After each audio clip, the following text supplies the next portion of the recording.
Seguimos con la lectura del Código Civil desde el artículo 400. Artículo 400. Se necesita asimismo previo decreto para proceder a transacciones o compromisos sobre derecho del pupilo que se evalúen en más de un centavo y sobre sus bienes raíces, y en cada caso la transacción o el fallo del compromisario se someterán a la aprobación judicial so pena de nulidad. Artículo 401. El dinero que se ha dejado donado al pupilo para la adquisición de bienes raíces no podrá destinarse a ningún otro objeto que le impida o embarace, salvo que intervenga autorización judicial con conocimiento de causa. Artículo 402. Es prohibida la donación de bienes raíces del pupilo aun con previo decreto de juez. Solo con previo decreto de juez podrán hacerse donaciones en dinero u otros bienes muebles del pupilo y no las autorizará el juez, sino por causa grave, como la de socorrer a un consanguíneo necesitado, contribuir a un objeto de beneficencia pública u otro semejante, y contar que sean proporcionadas a las facultades del pupilo y que por ellas no sufra un menoscabo notable en los capitales productivos. Los gastos de poco valor para objetos de caridad o de lícita recreación no están sujetos a la precedente prohibición. Artículo 403. La remisión gratuita de un derecho se sujeta a la regla de la donación. Artículo 404.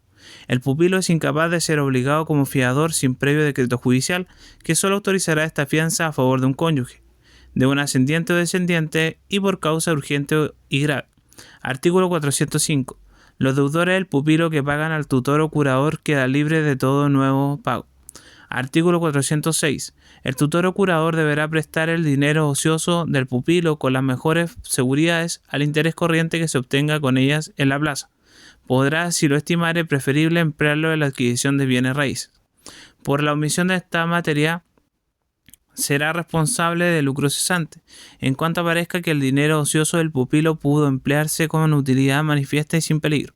Artículo 407. No podrá el tutor o curador dar en arriendo ninguna parte de los predios rústicos del pupilo por más de 8 años, ni de los urbanos por más de 5, ni por más del número de años que los que falten al pupilo para llegar a los 18. Si lo hiciere, no será obligado el arrendamiento para el pupilo o para que le suceda en el dominio del predio, por el tiempo que excediere de los límites aquí señalados. Artículo 408. Cuidará el tutor o curador de hacer pagar lo que se deba al pupilo, inmediatamente que sea exigirle el pago, y de perseguir a los deudores por los medios legales. Artículo 409. El tutor o curador tendrá especial cuidado de interrumpir las prescripciones que puedan correr contra el pupilo. Artículo 410. El tutor o curador podrá cubrir con los dineros del pupilo las anticipaciones que haya hecho a beneficio de éste, llevando los intereses corrientes de plaza, más para ello deberá ser autorizado por los otros tutores o curadores generales del mismo pupilo, si lo hubiere, o por el juez en subsidio. Si el pupilo le fuere deudor de alguna especie, raíz o mueble, a título de legado, fideicomiso o cualquier otro, será preciso que la posesión de ella se dé al tutor o curador por los otros tutores o curadores generales o por el juez en subsidio. Artículo 411. En todos los actos o contratos que ejecute o celebre el tutor o curador en representación del pupilo, deberá expresar esta circunstancia en la escritura del mismo acto o contrato, so pena de que, omitida esta expresión, se repute ejecutado el acto o celebrado el contrato en representación del pupilo, si fuere útil a éste y no de otro modo. Artículo 412.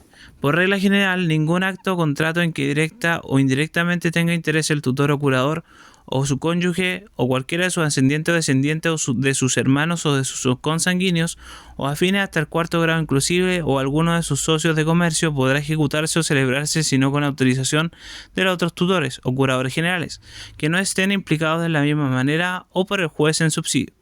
Pero ni aun a este modo podrá el tutor o curador comprar bienes raíces del pupilo o tomarlos en arriendo, y se extiende esta prohibición a su cónyuge y a sus ascendientes o descendientes. Artículo 413.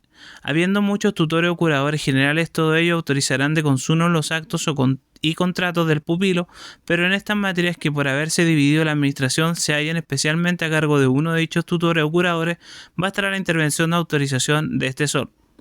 Se entenderá que los autores o curadores obran de consuno cuando uno de ellos lo hiciere a nombre de los otros, en virtud de un mandato en forma, pero subsistirá en este caso la responsabilidad solidaria de los mandantes. En caso de discordia entre ellos, decidirá el juez. Artículo 414. El tutor o curador tiene derecho a que se le abonen los gastos que haya hecho en el ejercicio de su cargo. En caso de legítima reclamación, los hará tasar el juez. Artículo 415. El tutor o curador es obligado a llevar cuenta fiel, exacta y en cuanto fuere dable, documentada de todos sus actos administrativos día por día, a exhibirla luego que termine su administración y a restituir los bienes a quien por derecho corresponda y a pagar el saldo que resulte en su contra. Comprende esta obligación a todo tutor o curador, incluso el testamentario, sin embargo que el testador le haya exonerado de rendir cuenta alguna o le haya condonado anticipadamente el saldo. Y aunque el pupilo no tenga otros bienes que los de la sucesión del testador y aunque se le dejen bajo la condición precisa de no exigir la cuenta o el saldo, semejante condición se mirará como no escrita. Artículo 416. Podrá el juez mandar de oficio cuando lo crea conveniente que el tutor o curador, aún durante su cargo, exhiba las cuentas de su administración o manifieste la existencia de otros de los tutores o curadores del mismo pupilo, o a un curador especial que el juez designará al intento. Podrá provocar esta providencia con causa grave calificada por el juez verbalmente cualquier otro tutor o curador del mismo pupilo o cualquiera de los consanguíneos más próximos de éste, o su cónyuge o el respectivo defensor. Artículo 417. Expirado su cargo, procederá el guardador a la entrega de los bienes tan pronto como fuere posible, sin perjuicio de ejecutar en el tiempo intermedio aquellos actos que de otro modo se retardarían con perjuicio del pupilo. Artículo 418. Habiendo muchos guardadores que administren de consuno, todos ellos a la expiración de su cargo presentarán una sola cuenta, pero si se ha dividido entre ellos la administración se presentará una cuenta por cada administración separada. Artículo 419. La responsabilidad de los tutores y curadores que administran conjuntamente es solidaria, pero dividida entre ellos la administración sea por el testador o sea a disposición o con aprobación del juez, no será responsable cada uno, sino directamente de sus propios actos y subsidiariamente de los actos de los otros tutores o curadores, en cuanto ejerciendo el derecho que les concede el artículo 416, inciso segundo, hubiere podido atajar la torcida administración de los otros tutores o curadores. Esta responsabilidad subsidiaria se extiende aún a los tutores o curadores generales que no administran. Los tutores o curadores generales están sujetos a la misma responsabilidad subsidiaria por la torcida administración de los curadores adjuntos. Artículo 420. La responsabilidad subsidiaria que se prescribe en el artículo precedente no se extiende a los tutores o curadores que, dividida la administración por disposición del testador o con autoridad del juez, administran en diversas comunas. Artículo 421. Es solidaria la responsabilidad de los tutores o curadores cuando solo por acuerdo privado dividieren la administración entre sí. Artículo 422. Presentada la cuenta por el tutor o curador, será discutida por la persona a quien pase la administración de los bienes. Si la administración se transfiere a otro tutor o curador, no quedará cerrada la cuenta sino con aprobación judicial, oído el respectivo defensor. Artículo 423. Contra el tutor o curador que no dé verdadera cuenta de su administración, exhibiendo a la vez el inventario y las existencias, o que en su administración fuere convencido de dolo o culpa grave, habrá por parte del pupilo el derecho de apreciar y jurar la cuantía del perjuicio recibido, comprendiendo el lucro cesante, y se condenará al tutor o curador en la cuantía apreciada y jurada, salvo que el juez haya tenido a bien moderarla. Artículo 424. El tutor o curador pagará los intereses corrientes del saldo que resulte en su contra, desde el día en que su cuenta quedare cerrada o haya habido mora en exhibirla, y cobrará a su vez los del saldo que resulte a su favor desde el día en que cerrada su cuenta los pida. Artículo 425. Toda acción del pupilo contra el tutor o curador en razón de la tutela o curaduría prescribirá en 4 años, contados desde el día en que el pupilo haya salido del pupilaje. Si el pupilo fallece antes de cumplirse el cuadrienio, prescribirá dicha acción en el tiempo que falte para cumplirlo. Artículo 426. El que ejerce el cargo de tutor o curador no lo siendo verdaderamente, pero creyendo serlo, tiene todas las obligaciones y responsabilidades del tutor o curador verdadero y sus actos no obligarán al pupilo, sino en cuanto le hubieran reportado positiva ventaja. Si se le hubiera discernido la tutela o curaduría y hubiera administrado rectamente, tendrá derecho a la retribución ordinaria y podrá conferírsele el cargo, no presentándose persona de mejor derecho a ejercerlo. Pero si hubiere procedido en mala fe fingiéndose tutor o curador, será precisamente removido de la administración y privado de todos los emolumentos de la tutela o curaduría sin perjuicio de la pena que haya al lugar por la impostura. Artículo 427. En el caso de la necesidad y por amparar al pupilo toma la administración de los bienes de éste, ocurrirá al juez inmediatamente para que provea la tutela o curaduría. Mientras tanto procederá como agente oficioso y tendrá solamente las obligaciones y derechos de tal. todo retardo voluntario en recurrir al juez le hará responsable hasta la culpa leve levísima. Título 22. Reglas especiales relativas a la tutela. Artículo 429. En lo tocante a la crianza y educación del pupilo, es obligado el tutor a conformarse con la voluntad de la persona o personas encargadas de ella, según lo ordenado por el título 9, sin perjuicio de recurrir al juez cuando lo crea conveniente. Pero el padre o madre que ejerce la tutela no serán obligados a consultar sobre esta materia a persona alguna. Artículo 429. El tutor, en caso de negligencia de la persona o persona encargada de la crianza y educación del pupilo, se esforzará por todos los medios prudentes en hacerles cumplir su deber y, si fuera necesario, ocurrirá al juez. Artículo 430. El pupilo no residirá en la habitación o bajo el cuidado personal de ninguno de los que, si muriese, habrían de suceder en sus bienes. No están sujetos a esta exclusión los ascendientes. Artículo 431. Cuando los padres no vienen provistos por testamento a la crianza y educación del pupilo, suministrará al tutor lo necesario para estos objetos, según competa al rango social de la familia, sacándolos de los bienes del pupilo, y en cuanto fuere posible de los frutos. El tutor será responsable de todo gasto inmoderado en la crianza y educación del pupilo, aunque se saque de los frutos.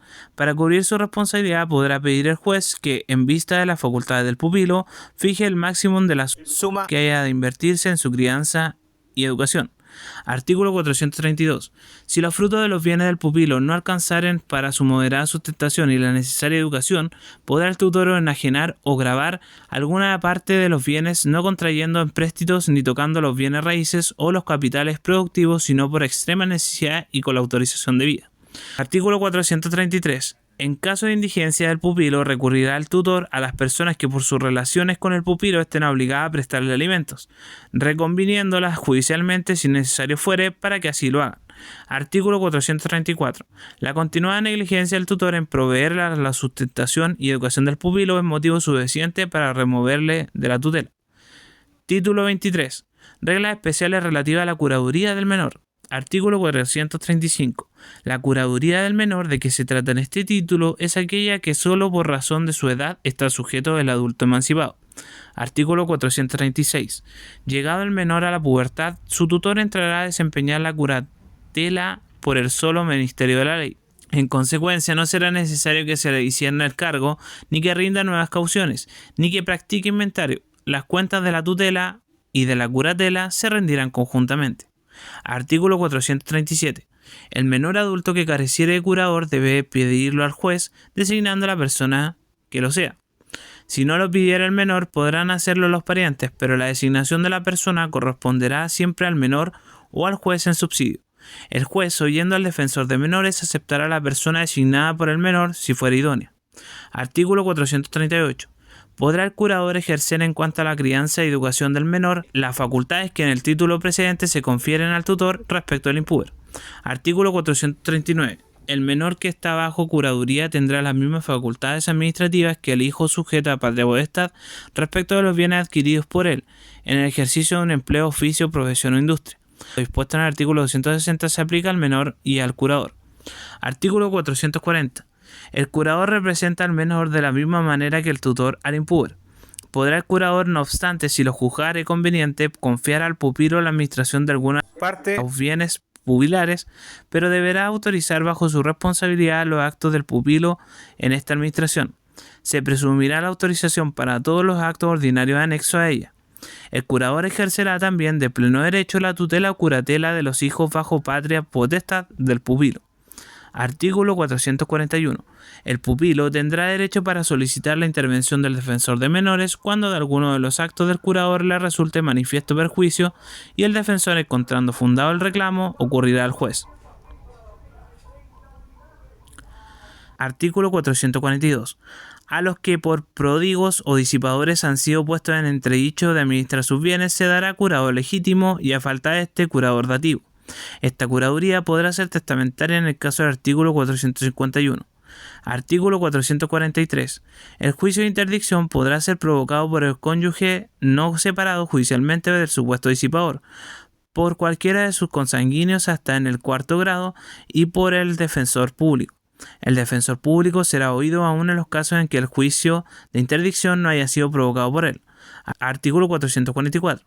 Si el supuesto disipador fuera extranjero, podrá también ser provocado el juicio por el competente funcionario, diplomado o consular. Artículo 445. La disipación deberá probarse por hechos repetidos de la dilapidación que manifiesten una falta total de prudencia. El juego habitual en que se arriesguen porciones considerables del patrimonio, donaciones cuantiosas sin causa adecuada, gastos ruinosos, autorizan la interdicción. Artículo 446. Mientras se decide la causa, podrá el juez, a virtud de los informes verbales de las parientes o de otras personas y oídas las explicaciones del supuesto disipador, decretar la interdicción provisoria. Artículo 447. Los decretos de interdicción provisoria o definitiva deberán inscribirse en el registro del conservador y notificarse al público por medio de 3 avisos publicados en un diario de la comuna o de la capital de la provincia o de la capital de la región, si en aquella no lo hubiere. La inscripción y notificación deberán reducirse a expresar que tal individuo, designado por su nombre, apellido y domicilio, no tiene la libre administración de sus bienes. Artículo 448. Se diferirá la curaduría, primero, a los ascendientes, pero el padre o madre cuya paternidad o maternidad haya sido determinada judicialmente contra su oposición o que esté casado con un tercero no podrá ejercer este cargo. Segundo, a los hermanos. Y tercero, a otros colaterales hasta el 4º grado. El juez tendrá libertad para elegir en cada clase de las designadas en los números anteriores la persona o las personas que más a propósito les parecieran. A falta de las personas antedichas tendrá lugar la curaduría dativa. Artículo 449. El curador del marido disipador administrará la sociedad conyugal en cuanto ésta subsista y ejercerá de pleno derecho la guarda de los hijos en caso de que la madre, por cualquier razón, no ejerza la patria potestad. El curador de la mujer disipadora ejercerá también, y de la misma manera, la tutela o curatela de los hijos que se encuentran bajo la patria potestad de ella, cuando ésta no le correspondiere al padre. Artículo 450. Ningún cónyuge podrá ser curador del otro declarado disipador. La mujer casada en sociedad conyugal, cuyo marido disipador sea sujeto a curaduría, si es mayor de 18 años, o después de la interdicción los cumpliere, tendrá derecho para pedir separación de bienes.